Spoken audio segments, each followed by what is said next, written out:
You're watching LMCC, your community TV.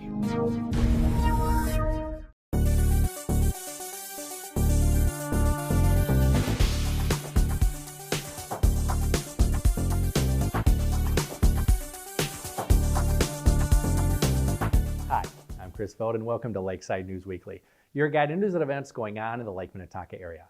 First up on today's show, we'll head to Thorpe Park in Deephaven for the unveiling of the city's new warming house.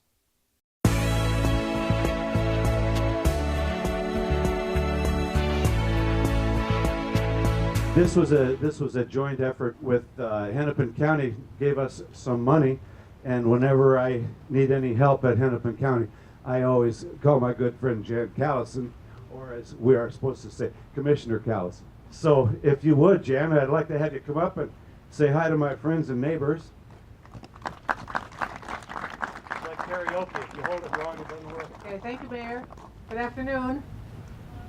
I was recalling as I was trying to find my way to this park that I knew how to get here because my children, I live at 7101 Minnetonka, my children used to play here sometimes, and we had team picnics and things at Thorpe. So I'm pleased to be here not just as a commissioner, but also as a neighbor. And I celebrate with you this wonderful building and the work that's been done. We started our youth sports program in Hennepin County about 10 years ago, and if you're not familiar with it, we take money from the sales tax for the Twin Stadium, and we can use it for libraries. We've extended hours in our libraries, and we can use it to support youth activities in our communities. And so we've built, or helped build warming houses, fields, lights, provided equipment, done a variety of things. And it's a very competitive process because there's lots of needs in these communities for this sort of support. And so when we look at projects, we look at the impact on people. We look at whether or not the community supports the project. We look at whether or not it's sustainable. Will it still be around in 10 years, and what's the environmental impact? And this project puts all those boxes, and you can see why. Because it's a wonderful project. Good job. The ADA accessibility of the bathrooms, the warming house, the field, the access to water, everything we'd want a project to be. So I'm really here just to congratulate the community for having the vision and the knowledge to make this happen, and to thank you for partnering with Hennepin County. This is one of the things that I think we do best, which is support the local vision for your community. So thank you, congratulations, and best wishes. God love you. We'll have you back up here as we get ready to do the ribbon. One of the people, I work with a really good council. Everybody's had input on this project. Everybody's figured out various things, but the guy that really did a lot of the carrying of the water in the beginning was Tony Jewett, and I think it's only fair that he gets to stand up here and explain to you what this is supposed to be and how close we got to it. If you want to, Tony. You'd be standing right here. Thank you. I just wrote down a couple of interesting points here, but thanks for braving the cold. And just remembering back to 2 years ago, there was a little bit of a dwindling appetite of teams wanting to practice here at Thorpe Park. There was pent-up demand for real bathrooms and a stockpile of money in the Parks and Rec Fund. Now fast forward to today, and we'll have youth hockey teams clamoring for practice ice this winter, a set of year-round bathrooms, and a depleted fund for the Parks and Recs. However, while we dug deep in our own pocket, this project really wouldn't have been possible without the grant we received from the Hennepin Youth Sports Program and the Minnesota Amateur Sports Commission. This program was the catalyst for rejuvenating a major portion of our outdoor sports facilities here in Deephaven. With that, I'd just like to thank and extend my sincere gratitude to the following organizations and the people that helped get this project going. Mark Erickson and Todd Johnson with the Minnesota Amateur Sports Commission for their commitment and to improving athletic facilities and recreational facilities around the Twin City and Hennepin County. And of course, Jan Callison, our commissioner of Hennepin County, overseeing the Hennepin Youth Sports Program, and which is responsible for the grant. Jenny Bordica with the Minnetonka Community Ed for her letter of support for this project.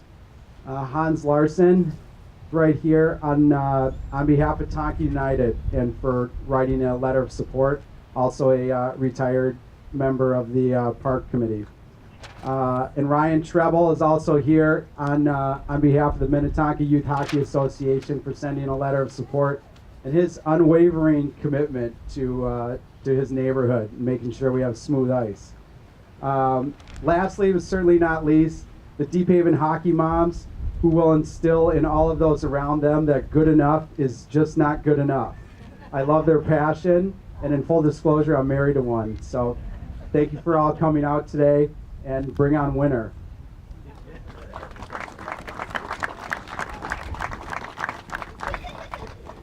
So Tony says one of the things we need is a lot more outlets in the building. And trying to be hip, I said, is that so the kids can have their phones charged so they'll be able to call for a ride home? And so no, that's for the hockey moms that want enough room for crock pots and parties in here. So when you get inside and you look around, if there aren't enough, call Tony, because that's as many as we could get in here. Patrick Regan is chairman of the park committee, and when the park committee put together a group of questions and got a consultant and tried to find out what it was that people wanted in Deephaven, I understand that number one on the list was bathrooms in Thorpe Park, and that's kind of how it got started. But Patrick, if you take just a second, please.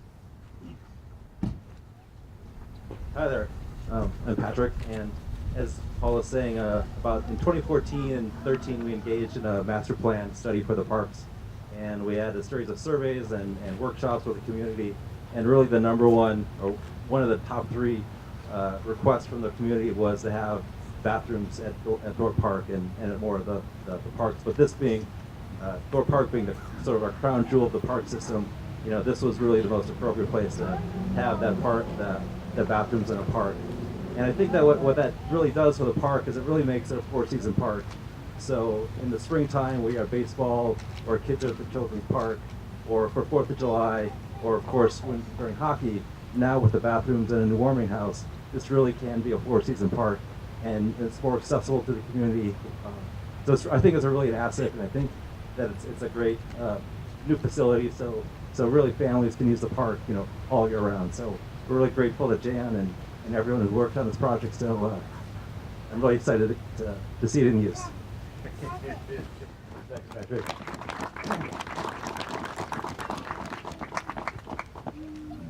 I want to thank a couple of people, and then I want to ask everybody that was involved so far that we stand behind this ribbon and actually cut the ribbon. But some of you probably have heard me say this before, but I've always felt that if you don't know how to say thank you, you got no business asking please. It's the way I've lived my life. So Kathleen, I would like to have you get recognition for the fact that when Kent and I looked at the drawings that we got from the Streeter group, she says, I've heard about you. I know that whatever we've got here needs to be trimmed down. I get that already. And we sat down, I think, on 3 different occasions to make sure that the design was going to have function, it was going to look right, but that we didn't put more in it than we needed. And I do appreciate your work. I really do. I think Stephen Streeter and I chatted, and he said, well, of course, we'll help you. We'll get that drawn up for you. And that's where it got started. And he's off playing hockey. Well, his kid's playing hockey, I guess. I think Griffin's playing and Steve claps. But so he couldn't make it. But Kevin, there he is. he made sure. I appreciate the work that your company does in town. I appreciate you being residents. It's beautiful. People have told me that when we finally get the pavement back down here, this is going to look like it's been here for 50 years because it fits in, and I think you've done a hell of a job. Thank you.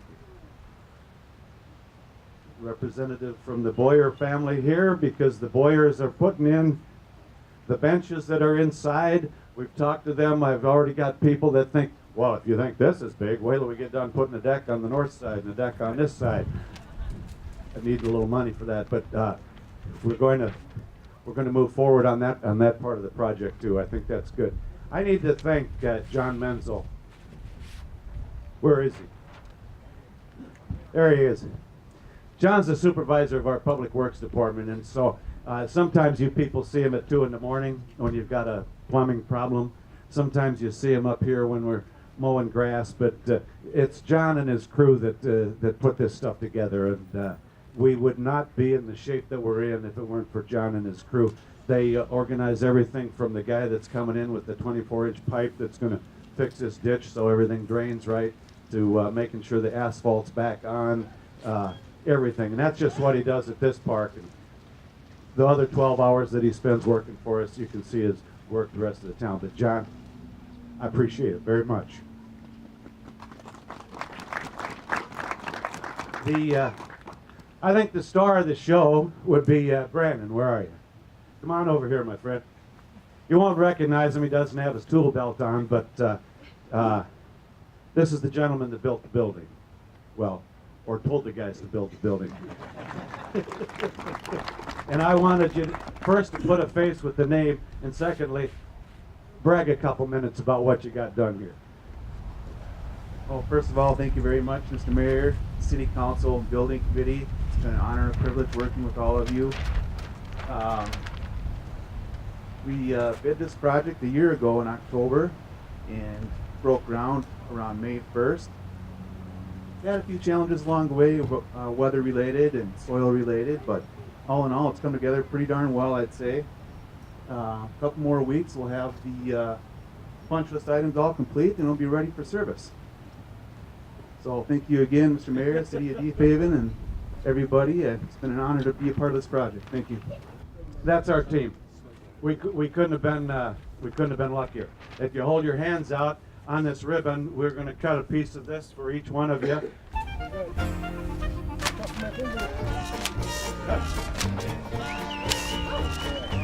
gotta see me on the revenue side.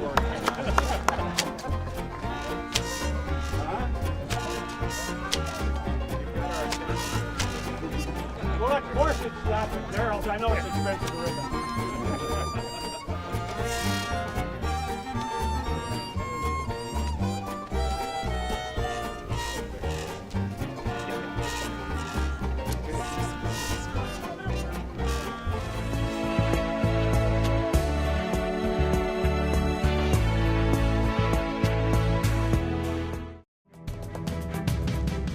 The Lake Minnetonka Communications Commission, located in Spring Park, creates a variety of high-quality public, educational, and government programming for our member cities. All in favor? Aye. Aye. LMCC operates 4 channels. Channel 8, or HD 808, offers city council meetings in high definition. Governor Dayton, thank you for being here today to talk to me about your Year of Water action. Staff-produced community programming airs on Channel 12, or HD 812. Channel 20 features school board and other government agency meetings. Local public access programming airs on Channel 21. LMCC channels are available on Mediacom cable as well as on demand through our website. The studio is fully equipped in high definition, featuring state-of-the-art Panasonic cameras and fluorescent lighting. The studio is used to create a variety of LMCC programming. Welcome to the Pulse. I'm Jennifer Ray.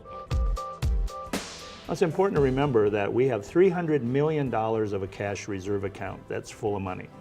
Gonna rise up, throw down my haste in the road. Hi, I'm Chris Bode, and welcome to Lakeside News Weekly, your guide to news and events going on in the Lake Minnetonka area. Looking to produce your show outside of the studio? From cameras, to audio, to lighting, we offer a variety of industry standard equipment available for checkout. The LMCC production van is used to cover a variety of events in the community in high definition, including high school sports, 10-5 touchdown, concerts, parades, and community forums. If you live in one of our member cities and are interested in producing your own show or using your talents for a production, please contact the Lake Minnetonka Communications Commission.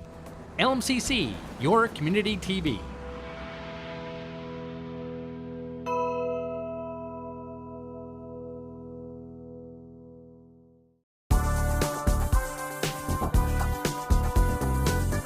Well, there you have it, news and events happening around the Lake Minnetonka area. For more information about LMCC or learn more about our programming, go to our website at www.lmcc-tv.org. Thanks for watching this edition of Lakeside News Weekly.